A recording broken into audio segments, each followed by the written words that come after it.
This is Arkies in the Beltway, your look at national politics and the Arkansans influencing the discussions. I'm Alex Thomas, Washington correspondent for the Arkansas Democrat-Gazette, reporting from the nation's capital. Thank you for joining us for this episode of Arkies in the Beltway for the week of December 8th, 2024. Congress is sprinting to complete its work before the holidays. Senators and House members returned to the nation's capital last Monday for the final 3 weeks of the legislative calendar. Lawmakers have a full agenda of things to accomplish before December 20th. That list includes passing a stopgap funding measure avoiding a government shutdown, Congress's annual defense policy measure, and some sort of action on the Farm Bill. Regarding the Farm Bill, the Senate and House have yet to reach final terms on new legislation reauthorizing nutrition, rural development, and agriculture programs. Republicans and Democrats remain at an impasse over nutrition and conservation spending in the next package. Arkansas Governor Sarah Huckabee Sanders calling on Congress to reauthorize Farm Bill programs. Sanders joining 16 other Republican governors on a letter to congressional leaders urging action, saying farmers cannot continue operating under the most recent Farm Bill, which Congress approved in December 2018. The governor is also asking Congress to consider immediate economic assistance, noting the agriculture sector continues dealing with the effects of increased input cost and natural disasters. Senator John Boozman of Rogers serves as the top Republican on the Senate Agriculture, Nutrition, and Forestry Committee. He spoke last Monday on the Senate floor in favor of providing farmers with financial assistance. We need to provide producers with the certainty and the predictability to be able to go to the bank and have confidence that help is on the way so that they can continue farming. The Department of Agriculture projects net farm income will fall by 6.3% between 2023 and this year when considering inflation. The agency citing lower prices as a driving force behind this decline.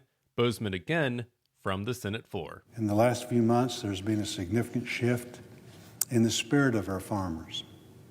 After years of unprecedented challenges, they are discouraged and pleading for stronger tools to help survive these conditions. When Republicans take over the Senate in January, Boozman will become the chair of the Senate Agriculture Committee.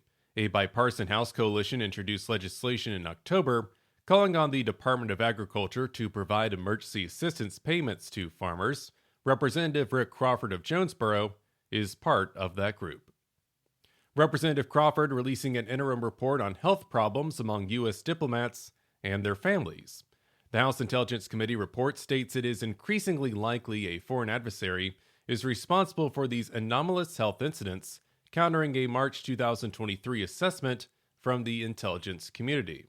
Crawford serves on the House Intelligence Committee and leads its CIA subcommittee.